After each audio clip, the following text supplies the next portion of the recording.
So we were 2 months away from the red. Literally almost fell over. If I was drinking coffee, I would have spit it out. We made a podcast that was the #1 podcast in the world for 24 hours just because we could.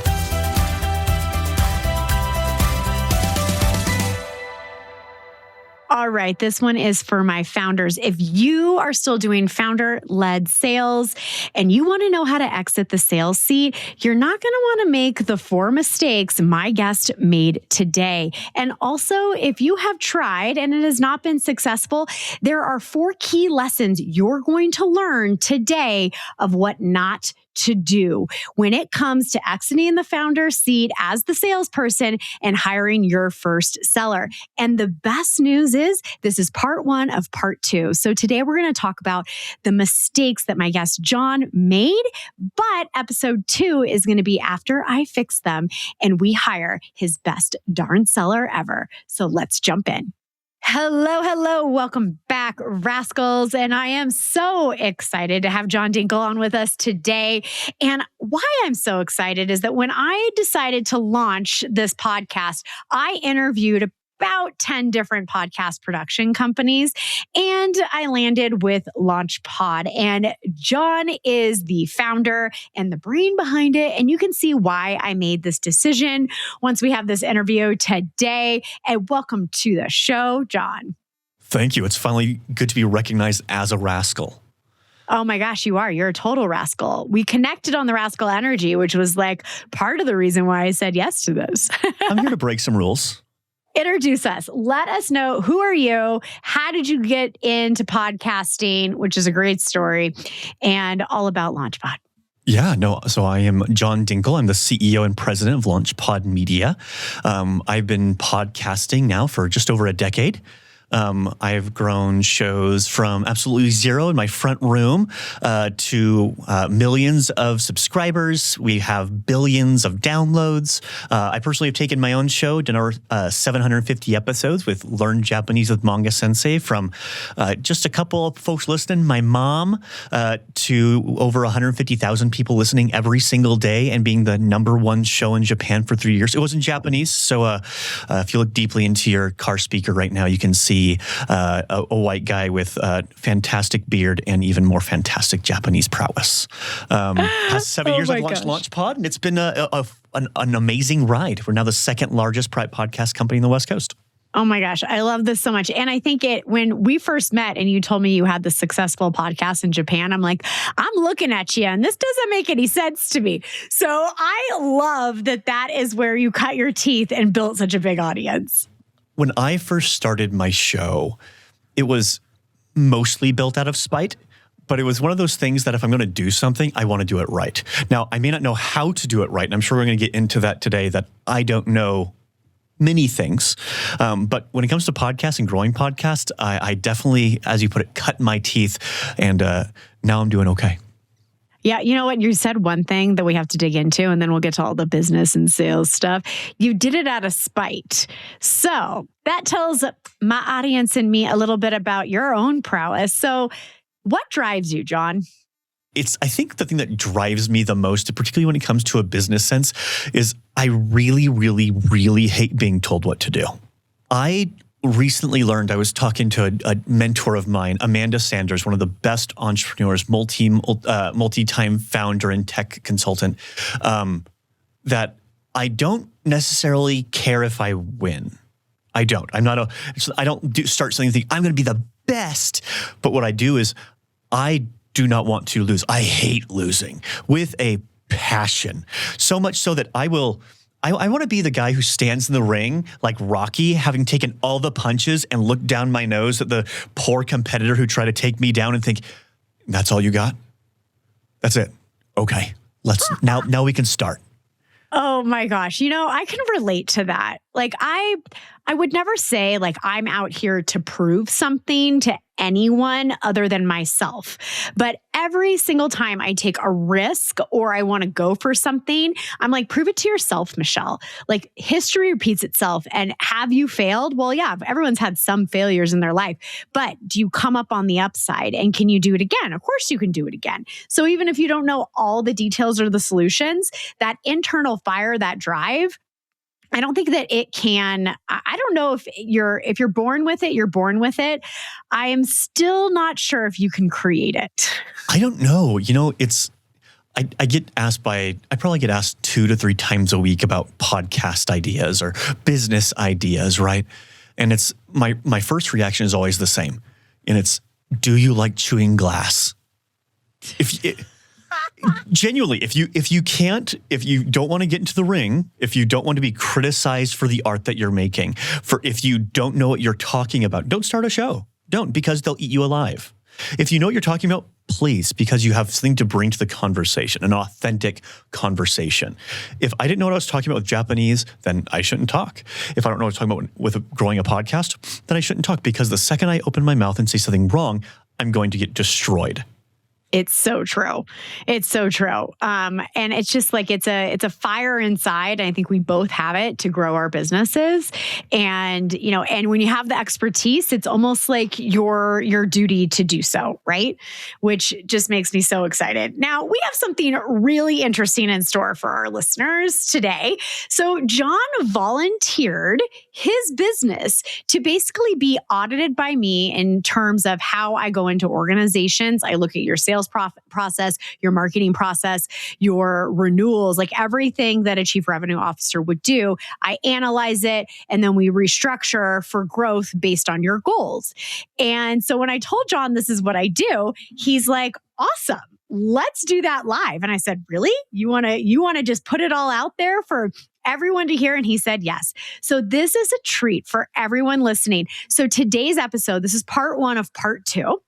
In part 1 today, we're going to talk about what's the overall of LaunchPod Media and where you're at right now, the struggles you're having, and where you want to go. The second part of this episode will be, once I help John get to those goals, then we're going to have a recap of what happened and how it happened. You guys don't want to miss this. Like, this is going to be so exciting to listen to, and I can't wait to jump in. So, John, thanks for being my volunteer. Absolutely. I've always thought it'd be fun to do when I one day start up a new company, take that company and just put my QuickBooks online and just be like, here's exactly what, and then put my calendar on there and just be like, this is exactly what I'm doing. I love transparency. I think that as entrepreneurs, we make a ton of mistakes. The idea is getting back up. And the thing is, I know for a fact, how many times have you been in a room just bullshit with other CEOs or CFOs or whomever, talking about when you almost didn't make payroll, or your first client that you had to fire because they were a terrible client, or the first time that you made your big sale. Those are big moments, and they grow our company. And I figure it's good just to draw a good line in the sand, say, here's what I've done, and then talk to a real expert that knows what they're doing. Because if I win, this is going to be a huge win for everyone. So I'm very excited to be transparent as I possibly can. Love it. Well, you know what? Our audience is going to benefit from it. So I'm pretty pumped right now. All right. So I'm going to give a little state of the union here of where LaunchPod Media is. We have prepped for this episode. So I'm going to bring up a few things back from the previous time that we chatted so we can kick off right away. So right now, just so everyone's really clear what LaunchPod Media does, they launch podcasts and produce them, distribute. Pretty self-explanatory, right? Now, John has done a great job of working the local business community of Northern Utah, specifically in the greater Lehi area. And we're going to talk about that for a little bit, that grassroots, just get boots on the ground, CEO's going to make it happen, selling and all of the things. But right now, John is working at about 1 to 2 new podcast launches per month right now. And what we would like to see that go into is 4. And that's the first goal that we have. We also have the goal of taking John, of course, out of the sales process, which is my favorite specialty of building high-performing sales teams. Right now, like most companies in his position, most of his sales are coming from referrals. So about 90% from referrals, both from those that have the podcast, but also from the partnerships that he's working. And so that's where the state of the business is right now. But before we move on, John, tell us how you got the business to this point, specifically leveraging the really great community of Lehi, Utah. Absolutely. We got here just like everybody else, with a bunch of pitfalls and issues and fun stuff. I started with 3 co-founders. It's down to me. We started with just a couple of shows, my show to start with, and now we're doing a ton of shows all over the place, mostly based here in our backyard. The biggest thing I noticed probably year 4, mind you, this is after we've kind of cut our teeth. We know how to sell. We know what our things are. We're not trying to do everything at this point. We're not a general marketing agency. What I realized earlier on was there's this divide between me and what I can do. I, Johnny Dinkel, can grow a show. I've done it 3 times. I've done my own personal show with Manga Sensei. I'm doing a show right now that's number 50 in fiction.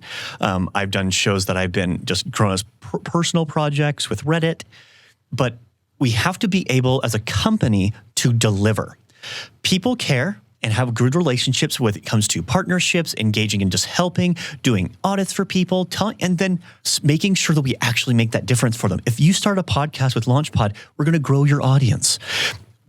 Yes, anybody, you can get a kid to help you do your podcast editing, but we have to do our job so well that it doesn't matter if your kid falls behind you on a remote call, or if you don't know what's going on. There's a big learning curve, so we have to educate. The other side of it, as exactly what you said, which is partnerships. Now, we hesitated on doing partnerships for a long time. We didn't start our partnership program until just over a year and a half ago.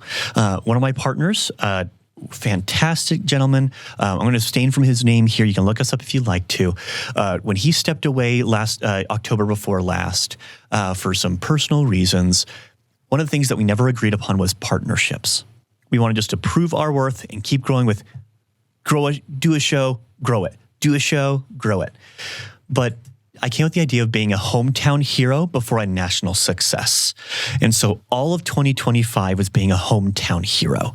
We started partnerships with Silicon Slopes, which is our tech hub of our location. We started a partnership with The Kiln, which is a co-working space, and we spent thousands upon thousands of dollars and remodeled all of their podcast studios and opened our availability to have 9 podcast studios in the Valley. We made a partnership with a marketing firm and said, hey, let us be your podcasting arm. We'll send you our marketing stuff, and made a partnership there with one of the mentors who helped me get my agency started in the first place. So not only do we prove our worth from day one, I didn't step on your toes, because if you're a podcast company, I have a rule. Now, this may seem a little obscene or crude, but I have a rule in Utah that if you're a podcast company, or anywhere else, if you're a podcast company, give me your best show. I'll choose my smallest show, and then we'll measure. We do one thing, and we do it awesome. And then we started helping up our community, making kilns sound better. So we do over 150 podcast bookings a month. We did over 10,000 guest interviews last year. We had to prove it for what we actually had to do. And that comes with firing bad blood, apologizing when we do something wrong, and putting our money where our mouth is.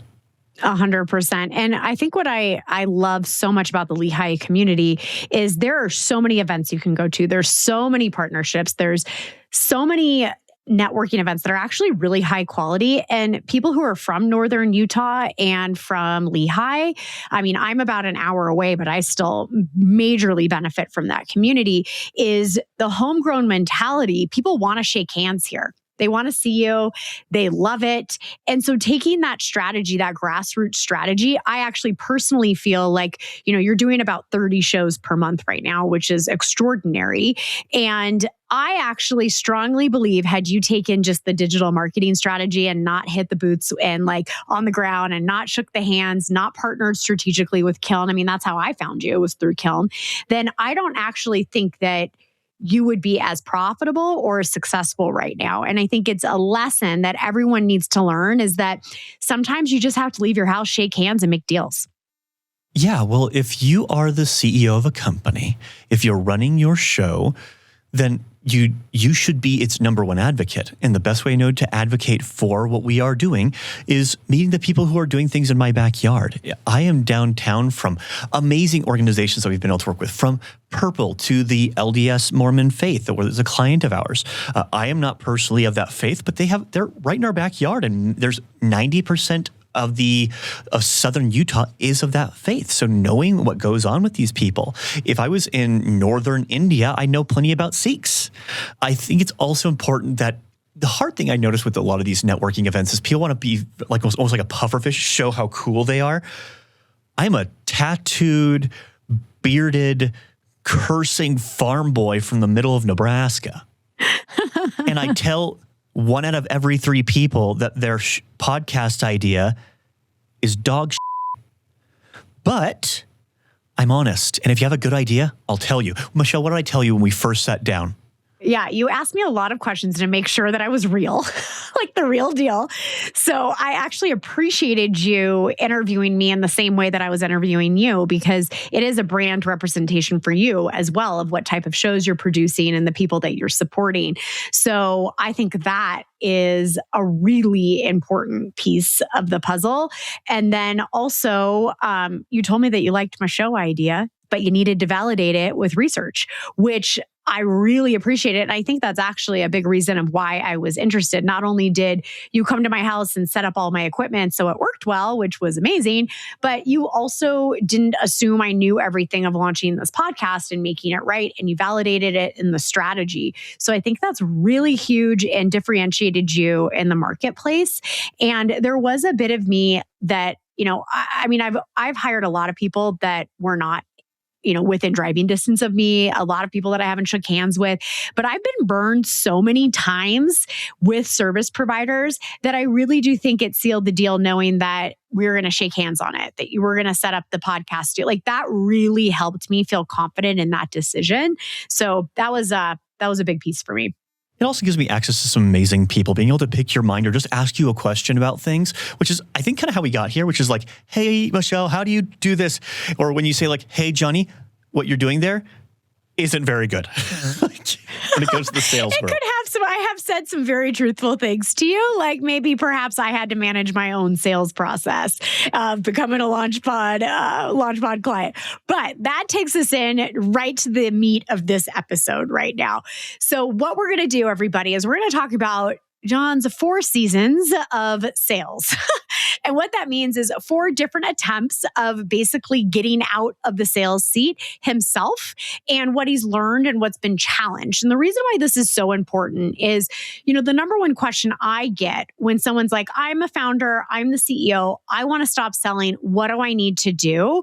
And I wish it was faster than it is, friends, but it really is not. There is a very specific process that you need to execute on in order to see success out of that. And so generously and in transparency, John's going to reveal some of the mistakes that he has made, but not because we're making mistakes, but this is all about learning lessons so that everyone listening could avoid some of these lessons by listening today. And then also I'm going to work with John to fix it so we don't have the same things happening again. So let's go ahead and jump in to season 1 of your first attempt of offloading. So this was the gentleman that lasted 2 days, and I'll let you tell the rest of the story. Sure. Just for I'm not going to use anyone's actual name to protect their identity, even though I think this gentleman of any other person is probably a scumbag. But let's refer to him as Tony.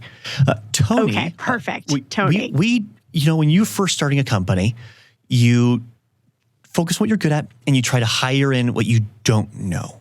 So we made a couple of first sales. I remember my first sale ever. I literally had a job working as a waiter while I was doing translation work.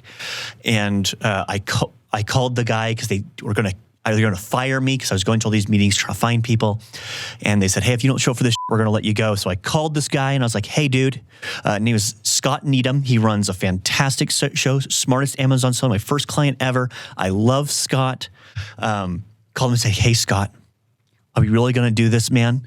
And Scott's like, yeah, we're going to really do this. I'm like, you can't bullshit me, dude. If I do this, I'm quitting my job and I'm taking this on full time. I didn't get found, and I think it's important to say, Dad doesn't have money to give me. I did not get an investor to give me $100 million. I started this from my college apartment, recently married, off of a Taz cam, trying to get things rolling. And he said, yeah, we're going to really do it. And I called in and said, fire me, go for it. And so we're rolling. LaunchPod's going, starting in January. About August, we made a little bit of cash. We bought ourselves some Nikes. We have a little studio space. And we reached out. We had a recruiter come and tell us, hey, I can get you a sales guy who will kill it. Just give me some cash when it happens. I'm like, absolutely. We have some money. We need a sales guy. Brings in 40-year-old Tony with X years of experience. We pay Mr. Dude 20 grand and give this guy his sign-on bonus. We drip the tank dry. And Tony grabs his signing bonus, comes in for 2 days. And then day 3, looks at our little spreadsheets and goes over our little, this is before Canva times, look at our little PDFs that we made on Premiere, on Adobe Photoshop. And then he's like, he doesn't come to the office day 3. Ran with our little sign-on bonus and just never showed up again, never answered another phone call, and is just gone to the wind. Wow. Remind me again, were you able to recoup any of it through like legal action, or was it just like gone? Tony was gone. Well, we didn't know how to file at that time. We were 8 months into a new company. We didn't know how to file a lawsuit at the time. We don't know how to now. But at the time, we were just 3 dudes and an intern talking about like, hey, our second employee isn't coming into the office anymore. And we just dropped all the money that we had. What are we going to do? Oh my gosh. And so it was just damage control at that point, and we were just trying to get by.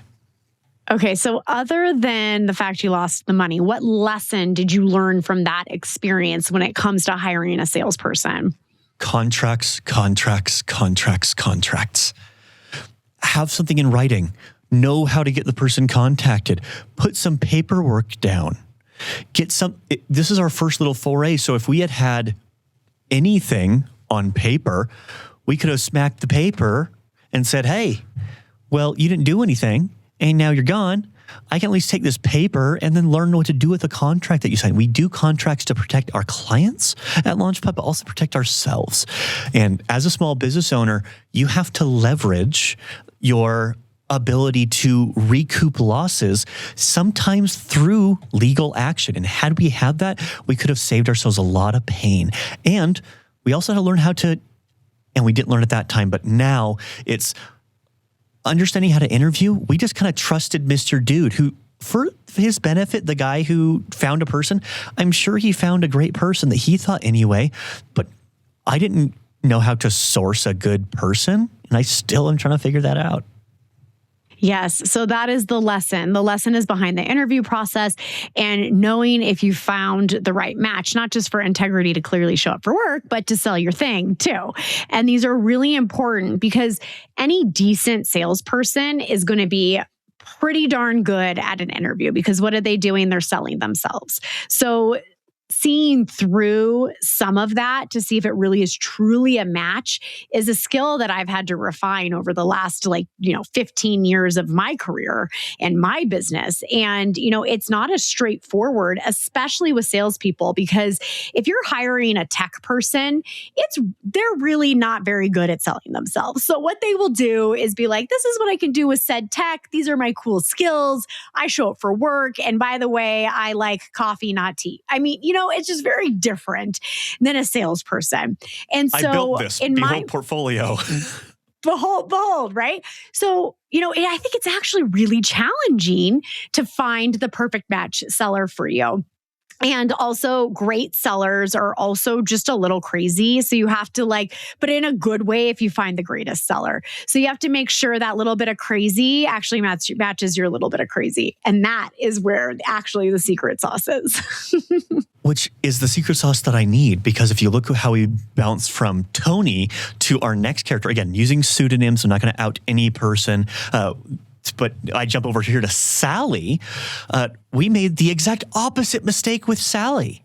Okay, so now we're moving on to sales lesson number 2. Okay, John, break it down. Let's hear about Sally. So we went from Tony, hopefully learned a chunk of a lesson there, got back up, boots on the ground, went out to our community, got things back together, still doing an awesome job with the podcast. And then February, 2020, we're a couple weeks away here from amazing things happening. We decide to bring on hey, we don't know what we're doing. So why don't we get somebody with every single certification on the planet? Let's get, this gal came to us as a referral from one of our clients, and Sally was Sigma 6 black belt on every board in the world. She was certified by these people. She had storybook training. She was the spin sale expert. She had, enter a person that she was a friendly, go-getter gal, upbeat, good energy. We're like, oh, that's the energy we need. We need Sally energy. And Sally has every single certification under the sun. She easily knows what she's doing. We don't, so let's get Sally. Sally. Oh, Sally. Oh, Sally. Sally wanted more paperwork to do. She was one of those kids that was, I think, good entrepreneurs are C students. Now, mind you, I was on the dean list for a while until I started my company, and then I was a D student. So I just kind of claimed that I'm a C student, okay? Fair. Sally is an A student. Sally loves paperwork and homework and getting certifications, because when we brought Sally on, Sally asked for, hey, can you make me a new this? Can you make a new proposal that looks like this? I need a list that has all these things on it. Could you guys do some research into thing here? I did the certification of this class. I think you guys should do this quick online course so that we can communicate better together. I'm going to go take this quick course. It's going to take me an extra week so that we can make sure we're selling the correct way. And Sally did that for 3 months. Sally didn't close a single deal. We kept Sally on for 6 months, and Sally cost me. Now, mind you, we set up a decent commission structure, one that we thought was okay, but we went immediately for Sally directly into salary. We said, okay, here's what we can afford, Sally. Hope that works for you. She's like, absolutely. Get you this much percentage. Now, actually, I should be very transparent. We did 10% commission, and then we did a salary that was as much as we could possibly afford at the time. And I want to say it was monthly, it was like $5,000 to $8,000 a month, which was, for a little tiny startup, a lot of money. She was the highest paid person at my company at the time by a good margin. Wait, we're going to take a pause there. This has happened so many times where you bring in the seller to save the day. So you're willing to take founder pay cuts or reduce your pay increase in order to compensate for the one person that's going to come in and save the sales day. Correct. Now, this is, again, being in the tone of transparency. One thing I'm proud of that we did during the beginning of COVID was myself and my 2 co-founders suspended our pay for 6 months, so we did not lose a single team member. We lost clients because people panicked. We cut our pay, which was like crazy at the time, but the pay of 3 people that were working, at the time, we're doing 120-hour work weeks. We were breaking our backs because what we had at the time was we had some money, but as young late 20-year-olds, what we truly had to offer was time and expertise. So the way we made money was by trading our time away, which is a lesson you have to learn as an entrepreneur. That's not what you do. When you're young, though, when you're young and that's the way you get it done, correct, then let's not take away from that, because not a lot of people will do those hours. And when you're young and you can do it, and that sets you up for success, I just want to acknowledge, sometimes you got to do what you got to do. Like I said, with any good show or company, do you want to eat glass? I can happily say, I love the taste of glass. I eat it for lunch, breakfast, lunch, and dinner. I would like to move on from glass to maybe like sourdough. It helps with my digestion. I mean, I'd like to get there too. But we eventually had to let go of Sally because Sally didn't move the needle. Sally just wanted to educate us. And we overcompensated, I think, as young entrepreneurs by saying we didn't know anything, because we didn't know some things. We knew how to make a good podcast, but we didn't know how to sell. And so we tried to bring someone who had all the certifications, and certifications do not a great salesperson make. Not at all. So I'm curious, when you were hiring Sally, had she been in an individual contributor role previous to that, or was she a strategist, coach, educator? Yes, because Sally, of course, did everything. So Sally had sold everything in the world and was part of every organization you could imagine. I mean, Sally was part of the Dental Association of Arizona. Sally is not a dentist. Yeah, that's a stretch. But she was part of it. And I swear to whatever God you believe in, she was part of organizations like that. But she was going to connect us and sell them because she had obviously done it before. Yes. So I have found in my experience when somebody like Sally gets hired, it's easier to sell yourself when you're a sales expert as a strategist and a doer. Because, oh my gosh, if you can get the strategy and the doing, then wow, are you so valuable. But time and time again, it fails. And it fails because it is difficult to hire someone that is a great strategist and a great individual contributor at the same time. So picking where you want them to focus, just sell, then the strategy already needs to be in place. Or you take a beat and you hire the strategist to build it before the selling happens. This is probably one of the top mistakes that I have seen, John. So you're not the only person. You're actually more common in this decision than not. I believe that one of the nice things that comes with being transparent is I don't believe that my mistakes are unique. And so I'm hoping that other people can learn from my mistakes. And when it comes to say, hey, if you're considering hiring a person with a laundry list of certifications and a laundry list of accomplishments, that maybe you take a step back and just do what you said, which I have now in my notes, which is let's separate certifications from strategy to boots on ground. Yeah. And you know what? Sally probably could do both.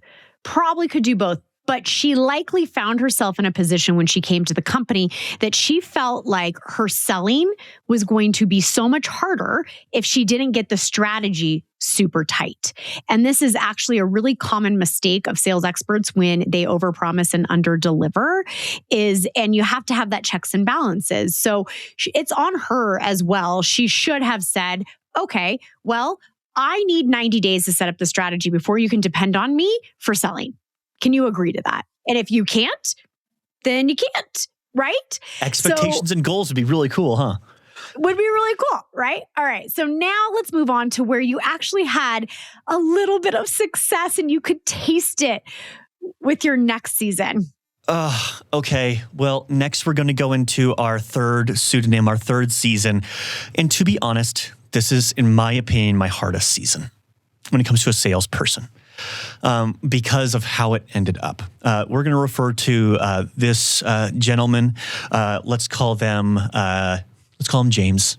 We figured with the first two people that we went from maybe boots on ground sales guy to Sally, who's got all these certifications, to now we're jumping to like, okay, let's get someone who ties into our culture.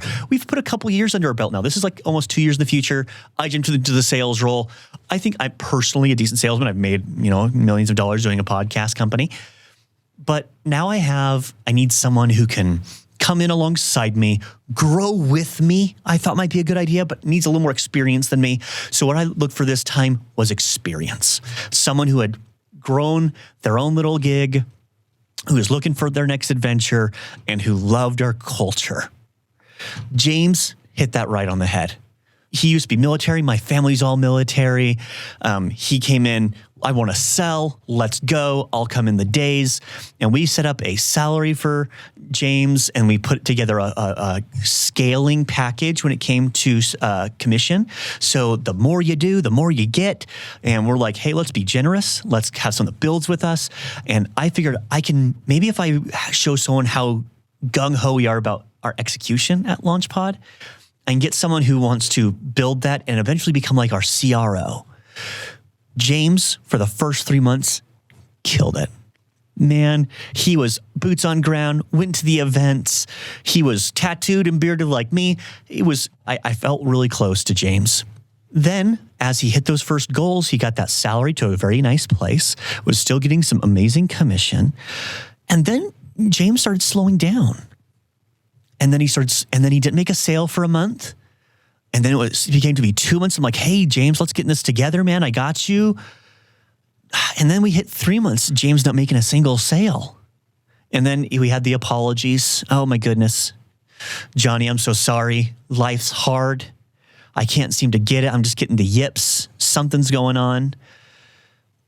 And then James unfortunately made a very poor decision. James stole some of our clients. We have a non-compete at LaunchPod because we sign this with our employees as well as with our clients. I have some fantastic engineers, for example, that I have had clients try to take my engineers from me to try to do their podcast in-house. I have had people come and try to take my guesting specialists. I've had some amazing guesting specialists try to bring them into their company. I've had amazing account managers who've just been, I have some amazing execution people. Tell me right now, Michelle, that Christine is not one of the best human beings on the planet. Oh, she's knocking it out of the park. Yeah, Christine's fantastic.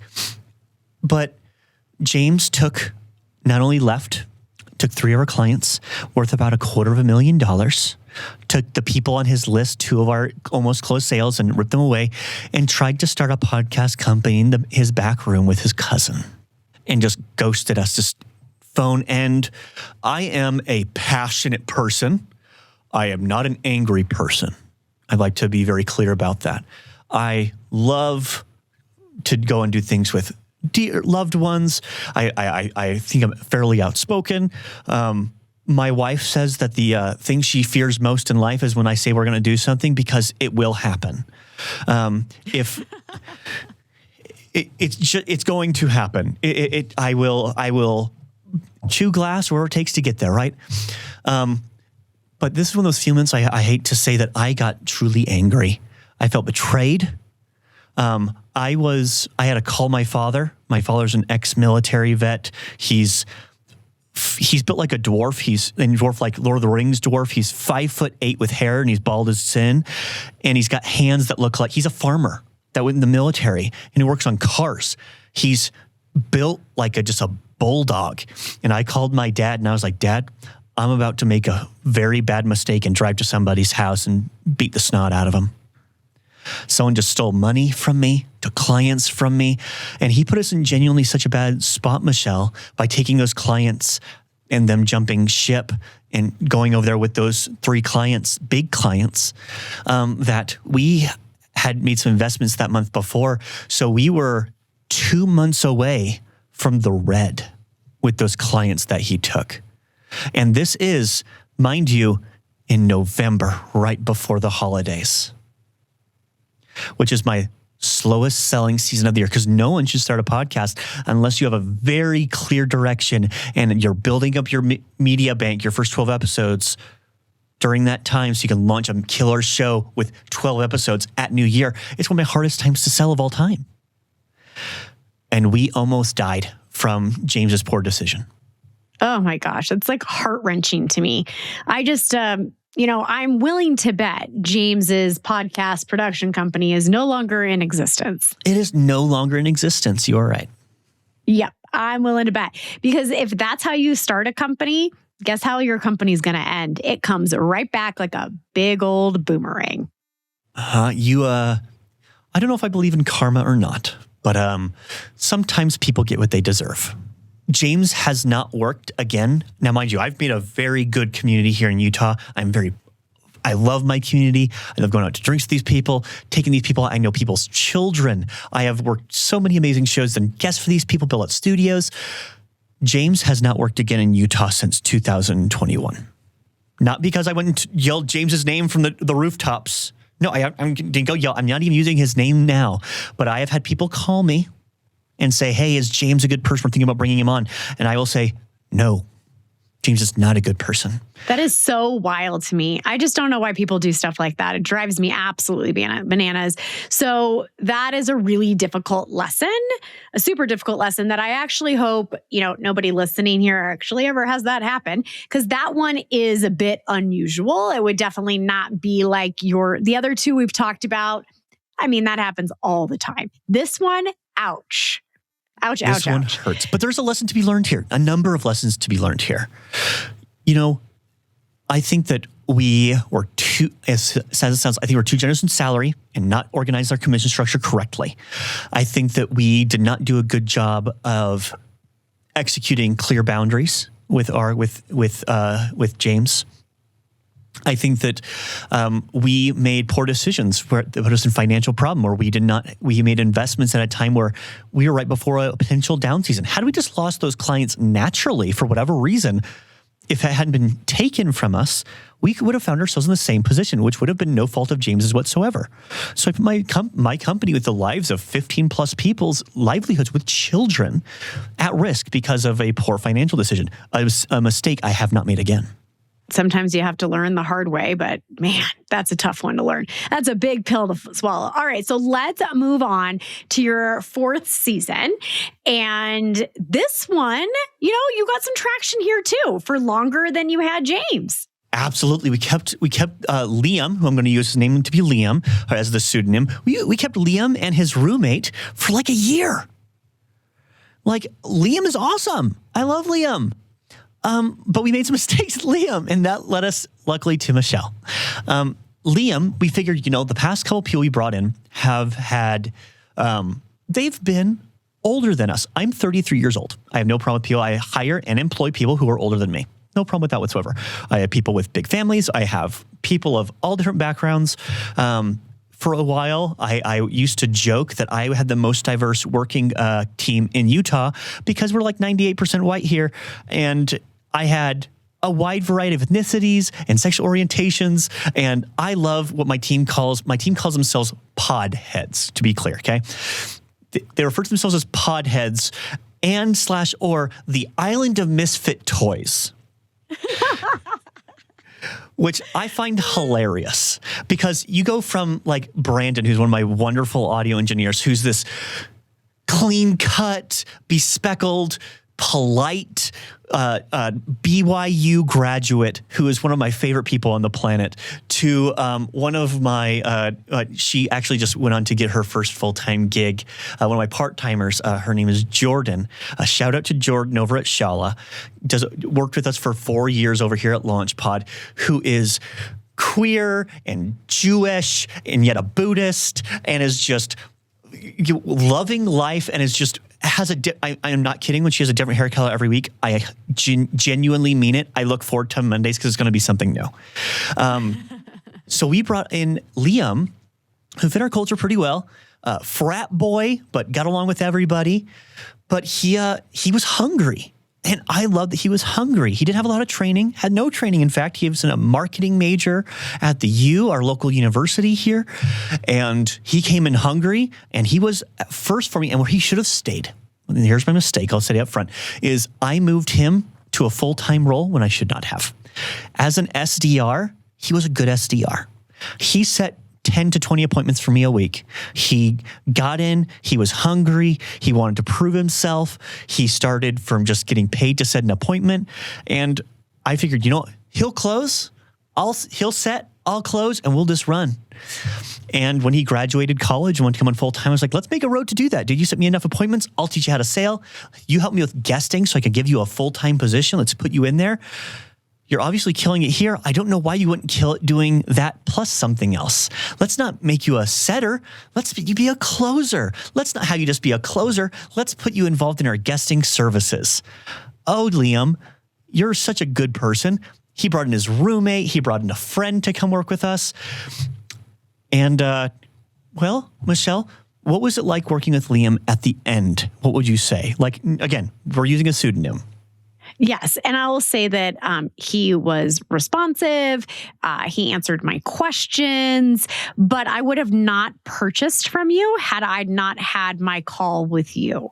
So regardless of what happened with Liam, my confidence was with you, not Liam, which is actually not great when the founder wants to get out of the selling process. But I'll never forget this is I said, we have a 6-month agreement and a 12-month agreement. And I said, okay, Liam, like, why would I sign a 12-month? I like, what's the incentive? I was thinking like price or bonuses or like, I don't know what he was going to think of, right? And he said, there's absolutely no difference. It's just up to you of how long you want to commit to.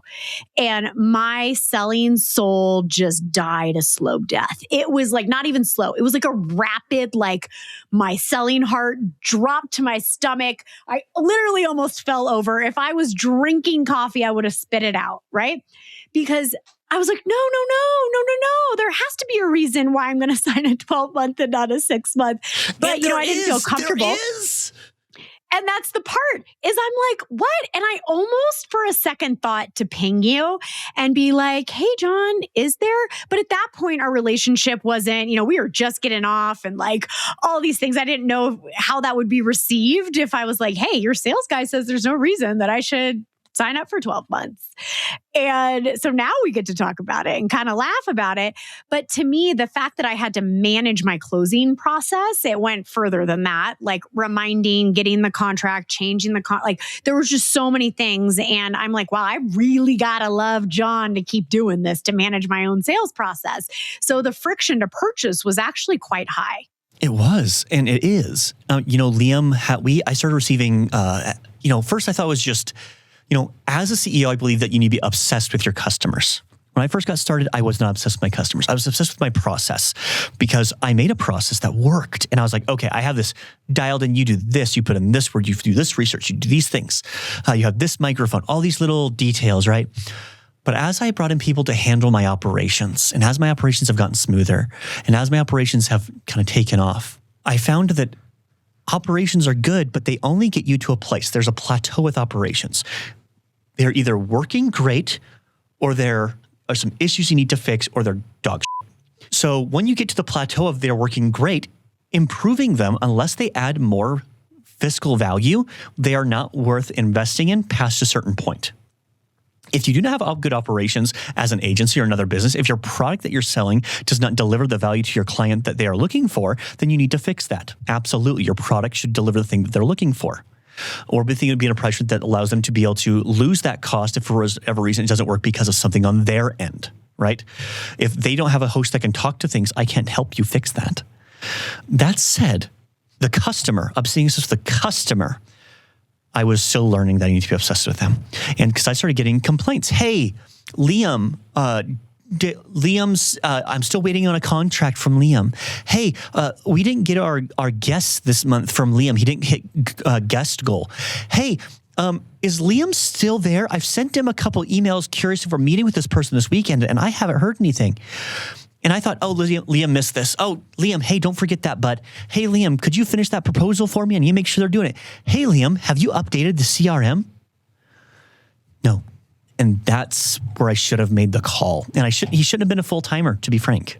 You know what I think is that's possible. Like, I don't know him super, super well. I just know him from my experience. However, the onus back on the founder is, should someone be setting, closing, and doing guesting? Or have you put them in too many positions where they can no longer be effective? Well, if they're good at one thing, they should be good at everything. That totally works, right? God, That's why my fry cook also does my taxes. Oh my God, I love it. I love it. So I think and I actually think this is on Liam too. So I am radical responsibility, right? So anytime I make a mistake, I will say I made a mistake. This is how I'm going to fix it. And this is how I'm going to do better next time. So, although, I think the setting and the closing, you absolutely can have full cycle sales reps. So that's not the biggest problem. I believe the guesting portion of it may have really hurt his ability to be successful. But what he should have said, but unfortunately, I just know how old he is. He may have not had that business prowess to be like, hey, John, I love selling. I'm great at selling. I'm feeling pulled too thin, also owning guesting. What is the solution here so I can focus back on my expertise without losing my, compensation potential? And that was a lesson that I'm still learning. I think it was one of the great things, and this is not to, here. This is the type of thing that I think is really good for people to understand when they're listening to this. When Michelle and I talked about this, and we came up with the idea of, hey, Michelle, I need help with these things. I'm trying to fix my sales process. Not only did you ask good questions and write things down and confirm things with me, but I get moments like this where I state something, I have a lesson that I learned, and I make a decision to do something as a CEO, have the hard conversation, let go of the employee, try to change up a system, and yet it takes that person that not only has a third-party view, but third-party with deep knowledge and understanding that you can say, hey, you spread him too thin. He did not take responsibility for what he was doing, probably for these reasons. Not only that, there is one thing you point out to me when we first sat down was like, hey, I need these things to show me how you're training your employees. And I said, hey, yeah, I have about 50% of that. And you're like, that's great for 50% of the time, which I didn't even think of. I didn't think of, oh my goodness, where's my transition for SDRs to become this? Where's my initial contact? I have that. Okay, what happens when they move on to that? You sell these products. I'm like, yeah, here's the stuff for that product. Here's the proposals that I use. And you're like, great. And here's this other product. Where's the proposal for that? And I was like, oh, we haven't sold that in a while. It's like, give me your client breakdown. Why weren't they selling that? Not only did I have a sales problem with my employees, I want make sure people understand this when we come back to it in 6 months or whatever it is, that I had 3 products that I wasn't even selling one of them that had a great margin in it because I didn't have the training that accompanied that for the salesperson to be able to execute on it. And that brings us into what we're going to be doing in episode 2, everyone. Okay, so listen up. So this is your teaser right now. I mean, we're both great marketers, right? So the tease here is John has had 4 seasons of attempting to hire a salesperson so that he can get out of sales. Now, John and his family are planning to move back to Japan this fall. And the reason why this is important is the 5th one has to work because you're moving. You're no longer boots on the ground in Utah. You need to expand outside of Utah. And before I said I would even do this episode with you, do you remember what I asked? What did you ask? Because you asked me a couple of things. I know. The biggest one I asked is if you get a seller in this seat that will take you from 1 to 2 sales per month, that will take you to 4, can you effectively onboard and service and get the customer satisfaction that you can at this level? And the reason why this is so important is I cannot help anyone scale and get out of sales unless you can fulfill. Because if you screw up fulfillment, your seller's out anyway because you've ruined their reputation as well. So this is a really important part. So we're going to scale, baby, scale. So we are looking to go from 1 to 2 sales to 4. Okay. Now, will that happen right away? Absolutely not. It will take that seller 6 to 9 months, maybe up to 12 months to get to that 4. However, replacing you for the 1 to 2 should happen around the 4-month mark if we set that person up for success. So this is what Johnny and I are going to be doing behind the scenes is we're going to do a few things. We're going to set up what I refer to as the sales university before John launches back into finding the seller. Now, this is hard for some people, hard for founders to know that you have to do a lot of things to prepare for your first seller because founders move fast. That's why they're successful, right? However, we want to set up this seller to be a seller, not a strategist. I'm going to say that again. We're going to set up this seller to be a seller, not a strategist. I am acting as the strategist. I am going to set all of these things up with John's help. And what does that mean? It means that day 1 for that seller, here's the strategy. Here's everything you need. This is what you need to listen to. Here's the proposals. Here's the prospect list. Here's the events. Here's your CRM. This is what I expect of you. When a seller can walk into that environment, granted you hire the right person, that's a key part, then they are off to the races. The second, I would call it a founding executive, a founding account executive is essentially what we're going to be hiring for. And which that means is it's the first successful seller to take the selling off the founder's plate. Okay. And there's a certain personality that does that really well. But the way that you get them to be successful is to have them completely prepared in everything they need. So over the next couple of months, John and I are going to be quietly behind the scenes, building out the sales university, talking about hiring processes. And we are going to come back when we can report a success. And I'm looking forward to showing the sheer changes. I'm happy to open up revenue numbers that we've been able to generate and the changes. I think the best content is human content, and the most popular content which is the most human. And so I'm looking forward to seeing this and unfortunately hearing my own voice back to back over the course of these next couple months before I move my whole family and life 6,000 miles away and how many time zones. Yep, we are going to rock and roll this, and I am so excited. So everybody listening right now, this show is brought to you by John and LaunchPod Media. No other advertisers on this episode for a good reason. I have thoroughly enjoyed working with you. The secondary project we're working on right now is going to be so fun. If you're interested in working with John and his team, everything will be in the show notes so that you can book a call. And that call will be with John for right now. But moving forward, you better act quickly because he's going to get replaced. Please do. And I would love to hear. And again, as this changes, hopefully if you listen to this podcast here a year from now, you don't hear from me. Oh my gosh, I love it. Well, I cannot wait to build this thing together, give you the freedom that you want, and take you out of sales so you can enjoy this beautiful, new life you're going to build with your family in Japan. John, did I forget to say anything before we close up the episode? I think you have a question that you ask pretty much every single person. Oh, you're right. You're absolutely right. My last question. It's like you knew. It's like you edit my podcast or something, or maybe you listen to it. Right? Or maybe just make it required listening for everybody in my company. One of those things. Oh my God, I love it. All right, John, what is the most rascal thing you have ever done in business? I think most things I do are pretty rascal. I started a podcast that got to 3 million subs and 150,000 people listening every day. Started out of my front room.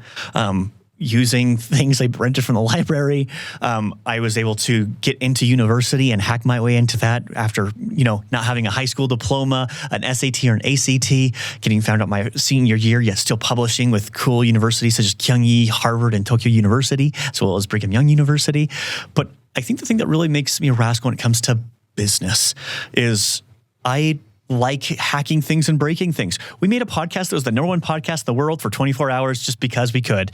We were one of the forerunners, one of the 2 companies in the entire world that front-run podcast SEO and made it so you could use the algorithm to make shows number one. We literally called it the podcasting podcast, the podcast for podcasting for podcasters. So if you type in podcast, our show just came up.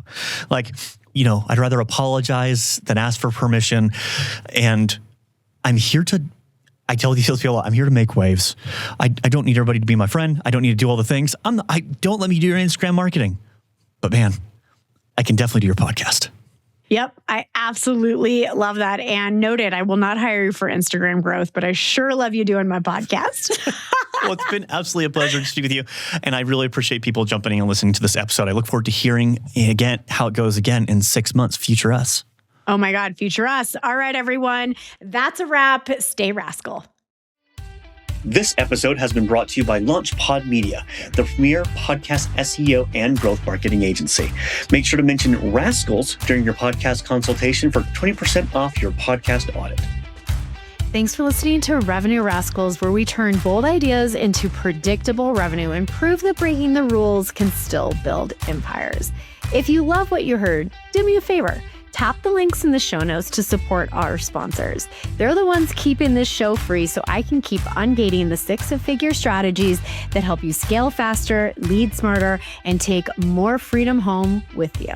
And hey, if you think you'd make an incredible guest or know someone who's built something worth studying, email me at hello@michelleterpstra.com.